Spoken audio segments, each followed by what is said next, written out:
Hi, I'm Rome from Rome on the Range, and today we're going to make Italian sausage.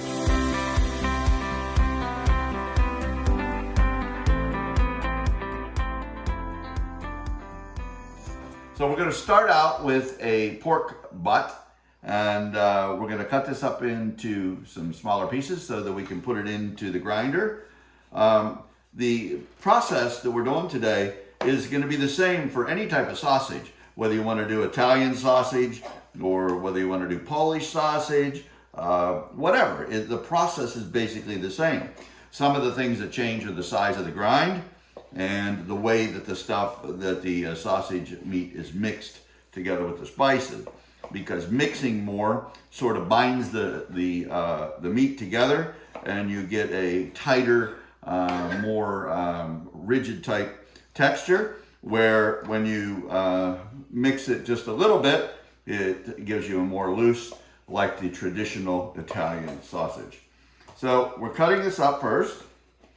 Again, it's about a 10 pounds of pork. The recipe is based on 10 pounds of pork. The fat is good. You want to have a nice amount of fat in your sausage. So if you get these crazy ideas that you want to cut this fat out, you're only going to make it it's not going to taste as good. So let's just finish carving this up. In front of me, you see, I have the spices, and we're going to blend them all together before we put it onto the meat. As you can see, I have my meat grinder in front of us here, and I have two different size blades, the holes in the blades. I have a 5/16 and I have a 3/8. I prefer the larger grind. Some people like it a little bit smaller, but that's just a matter of preference, what you like to eat. So after we get this all cut up, we're going to blend all the spices together and then dust them over the chunks of meat. Now, a lot of people making sausage will take the meat and grind it and then put it in a mixer and mix the spices together with it in the mixer. I have been doing this technique where I take the chunk meat, I mix the spices with it, and then I grind it, and that sort of blends everything together. All right, so now what I'm going to do is blend all these spices together. That's why I have this larger container. And so first off, we have 5 tablespoons full of salt. Then we have a tablespoon of fennel seeds. And we have 2 teaspoons of coarse ground black pepper. We have a tablespoon of sugar. We have 1 teaspoon of caraway, 1 tablespoon of coriander, and then the crushed red pepper flakes. Now, this is optional. This is paprika. It will make the sausage red. It does give it a little bit different flavor. Some use it, some people don't. So after we put that all in there, we're going to blend the spices together. So now I'm going to put the meat in the bowl so we can blend it together. I'm going to dump a little bit on top. And then put some more meat in.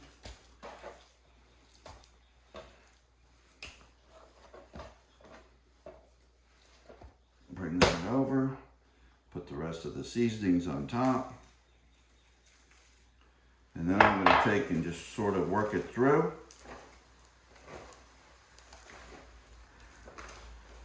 Like that. And now we're going to grind it. I purposely left the mixer or the grinder apart so you can see the process. You have, for those of you that aren't familiar with it, you have the cutting blade. And then this is the 3/8 hole grinding plate. It has a little notch in it to center it. And then the outer ring. So, it's very important that this outer ring is extremely tight, because if it isn't, the fat and stuff, some of the more tough stuff will not cut and come out there, and it'll jam coming out the mixer or the grinder. So, put that all in there. Make sure we get all the seasonings in there. And we're going to start the grinding process. So, you just start feeding it down through there.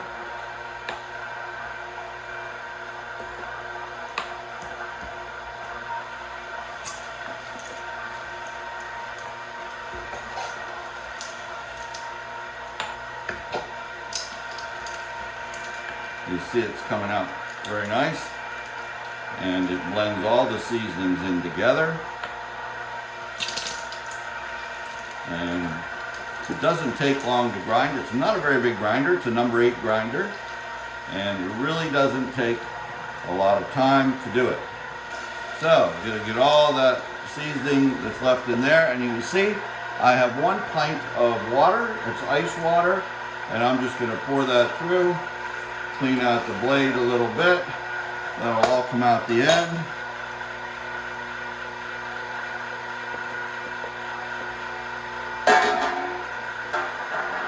And then I'm just going to mix it together a little bit with my hands.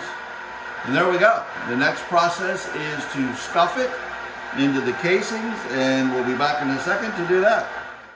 I prefer using natural sausage casings. You could use collagen, there's artificial casings, but I prefer to use the natural ones. So these are hog casings, 29 to 32 millimeter. And what we're gonna do now, I'm gonna show you how to prepare them. So they come in like this. Basically, they come in a bag, and they're salted, and they last forever.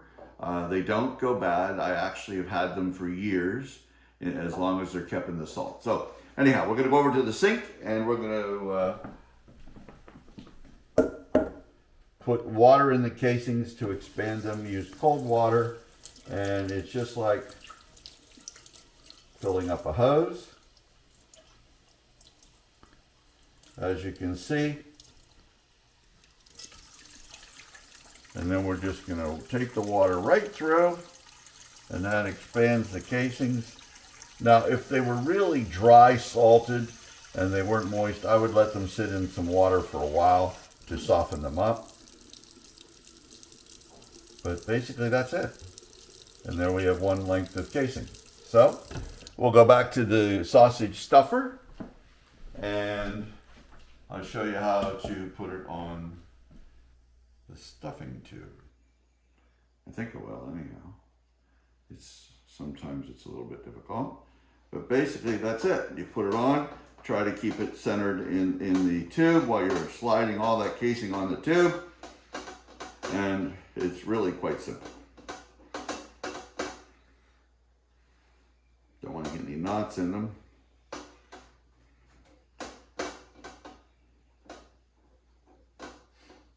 So now we're going to take the stuffer. This will hold 5 to 6 pounds.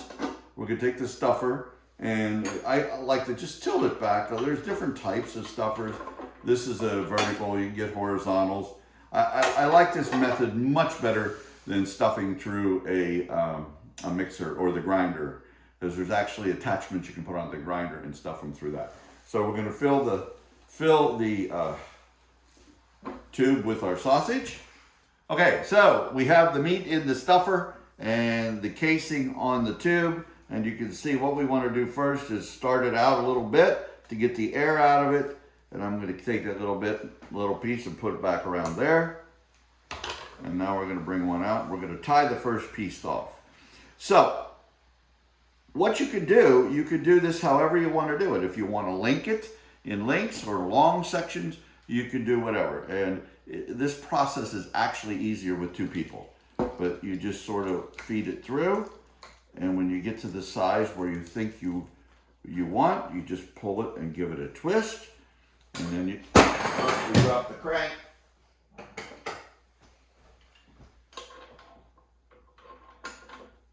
And we just keep going like that. Give it a twist. And keep going. It really doesn't take all that long. You don't want to stuff Italian sausage real tight in the casing. So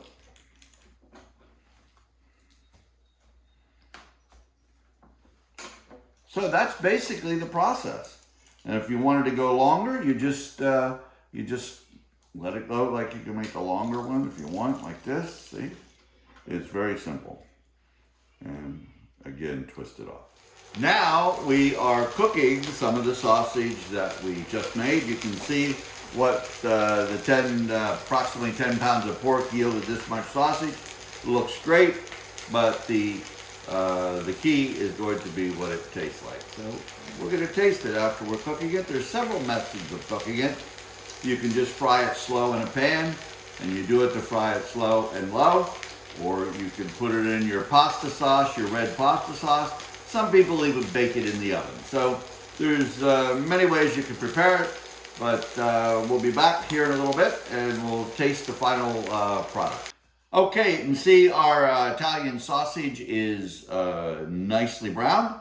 It's cooked. We just checked it with the thermometer to 165 degrees, and we're gonna see what it tastes like.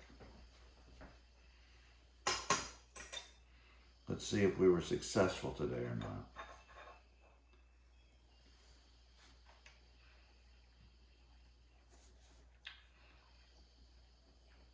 Really good. Very spicy. The process was well worth the time and effort. You have a sausage that you're not going to buy in a grocery store. It tastes excellent. And so keep an eye on us at Rome on the Range on Instagram and on YouTube. Again, I'm Romolo Malizia with Rome on the Range.